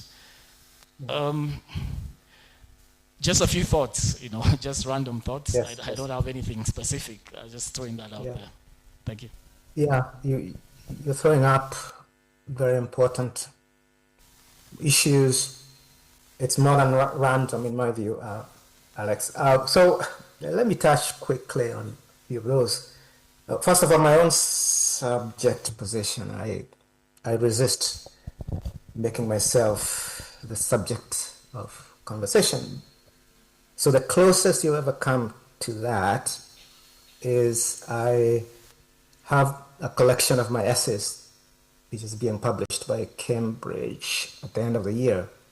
And the introduction does touch on my institutional locations, so to speak.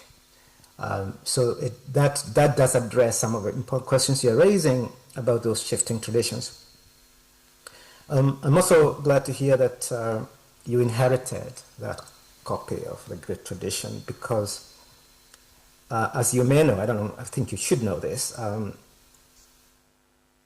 Chris Wanjala was the supervisor of my BA thesis, honors thesis, which you can find at the University of Nairobi Library. So when you are talking about how he was talking about these shifting traditions, that's something which was quite influential to me. But the two, maybe 3 points I want to emphasize. One is, you're absolutely right, one thing that has not been done, but being done now, is a kind of institutional history of the way these colleges emerged and what accounted for their differences and similarities. In my talk today, I talked about the fact that there's similarity between the University of the West Indies in Mona, Jamaica, the main campus, Ibadan, and Makerere.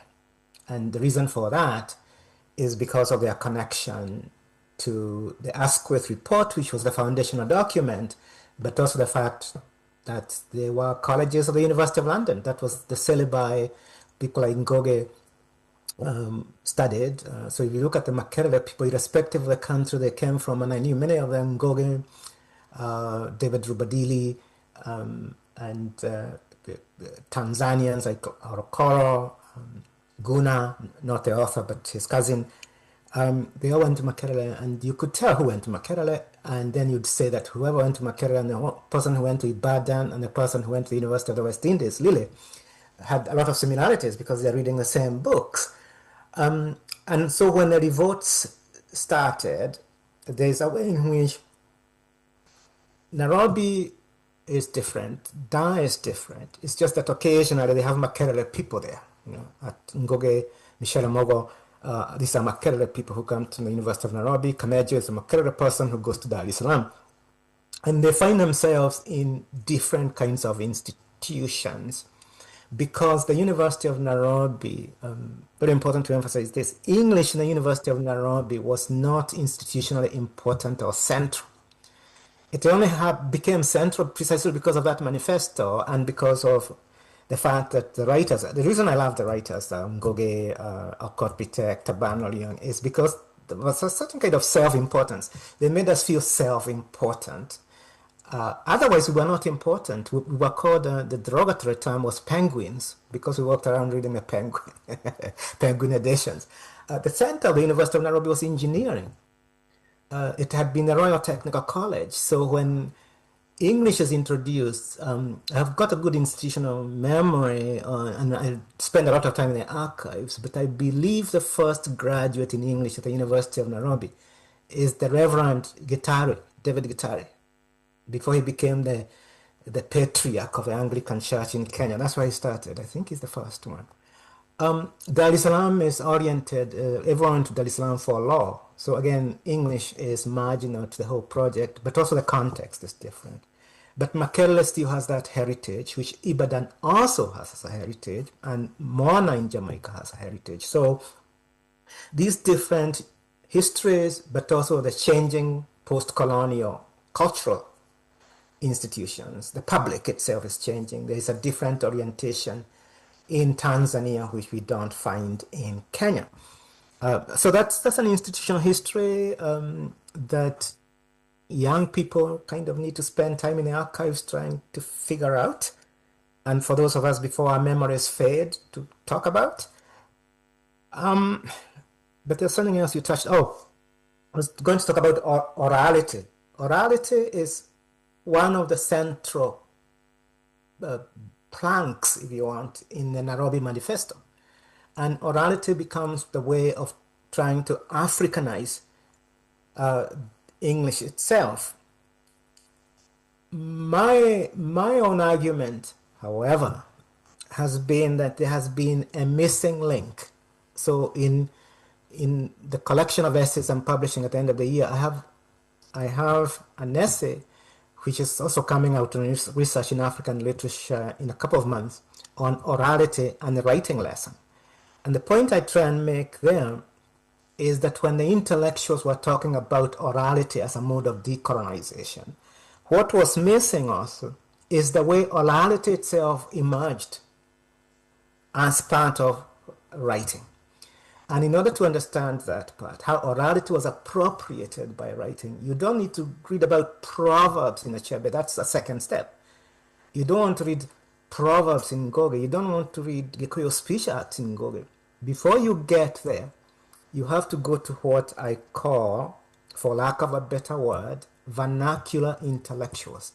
The vernacular intellectuals were these, some of the, I think, Karin Baba and Newell have called them the teen trunk intellectuals. Everyone of my generation remembers those intellectuals. They were in the villages. They didn't go to university. They had mostly elementary education. They worked as school teachers and catechists, but they were writers. They produced ethnographies. They produced fictions. They think of the work of, I mentioned Gakara Wanjao, perhaps quite prominent, his fiction itself. And what they did is to try and transform orality in a mode within writing itself. So they did not assume that orality was distinctive from writing. What they saw orality doing is recovering aspects of African life which the institutions of colonial governmentality and the neo-colonial governments were not paying attention to. So if you're looking for, and I would make the same argument for the Caribbean, if you're looking for Creole in the Caribbean, it's not the way it's used by George Lamming or Sylvia Wynter. It's the way it's used in the 19th century by those kinds of local vernacular intellectuals who are not admitted into these larger universities And I would put even people like Saul Plaquet in that category, or even Thomas Mofolo in that category. So I'm interested in the way they see orality itself as a living tradition. At Ibadan, as I give the quote from Abiola Ilele, orality and African mythologies are the things you are taught to forget in high school. When you go to these elite schools, Government College Ibadan, Government College Umuahi, Alliance High School, the first thing you're told is forget those things. They are part of a dying tradition.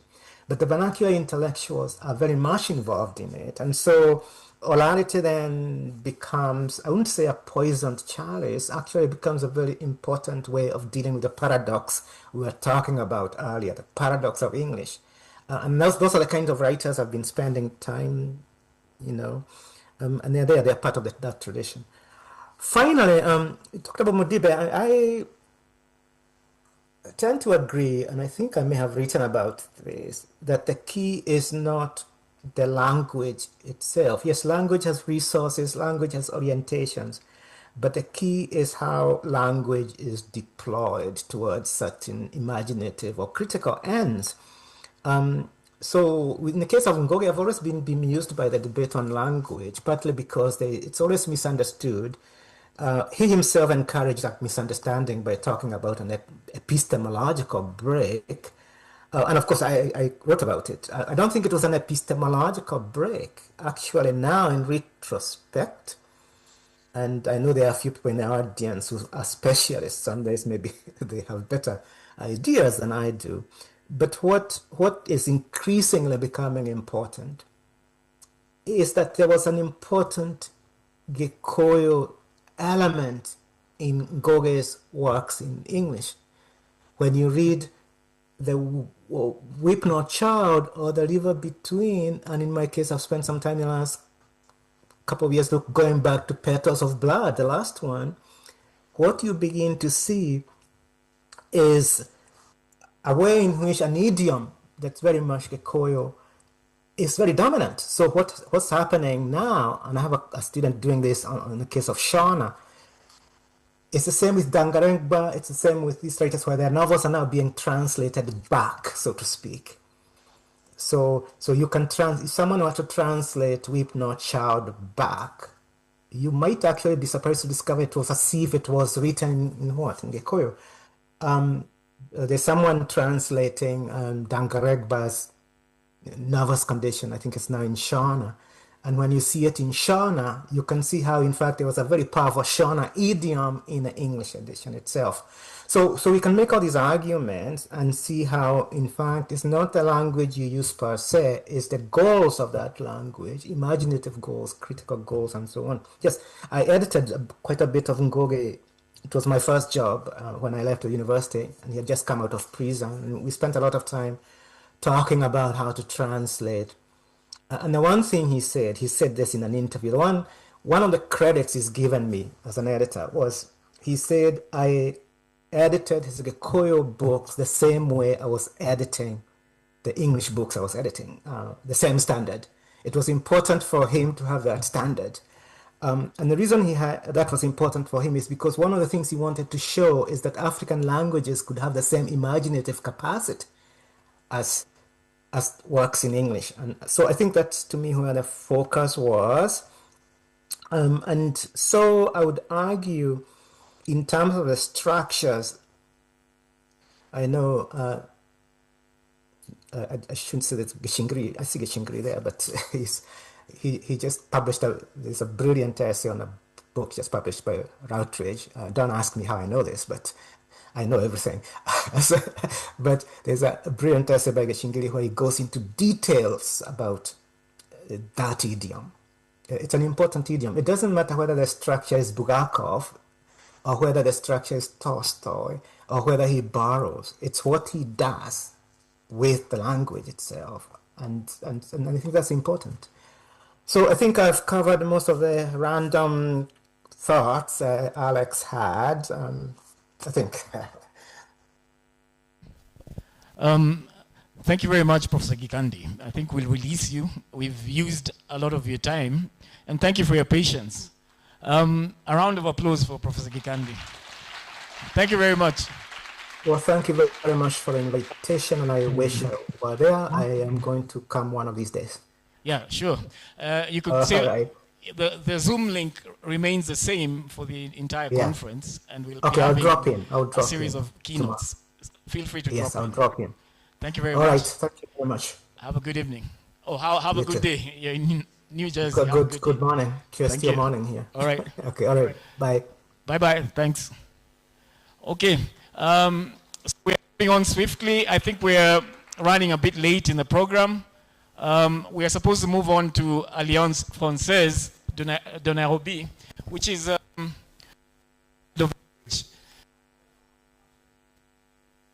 along the way, so you can't get lost with the other side. We station and be served on the other side. So feel free to join us. Thank you very much. And thank you very much for our online viewers. Let's meet again tomorrow. Thank you.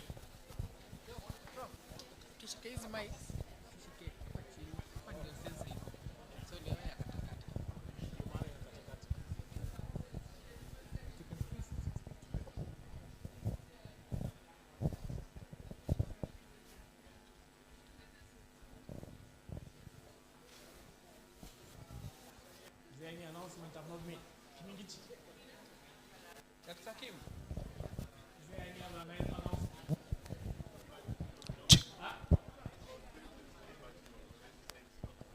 Okay. Hello? Oh, the tea on the other side is a higher tea. Please do not miss it. Get the Kenyan version of higher tea.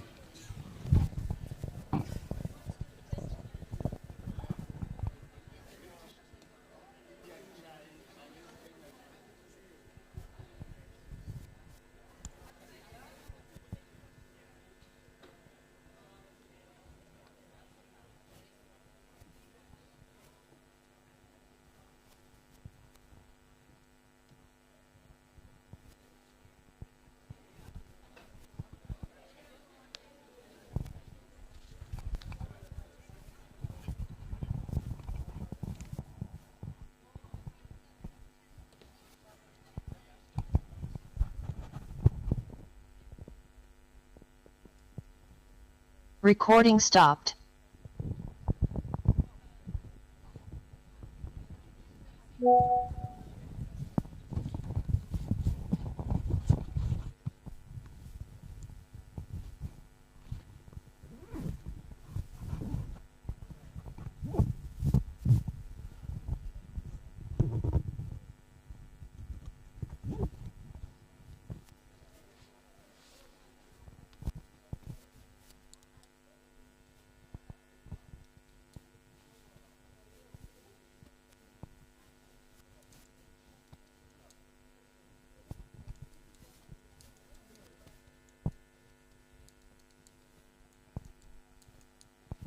So far, so good. So far, so good. Keynote imeenda bila interruption yoyote. Vizuri. I hope you're keeping recordings fast. Yes, okay. For sure we have. Wait, you went into a department. Yes. To make sure it's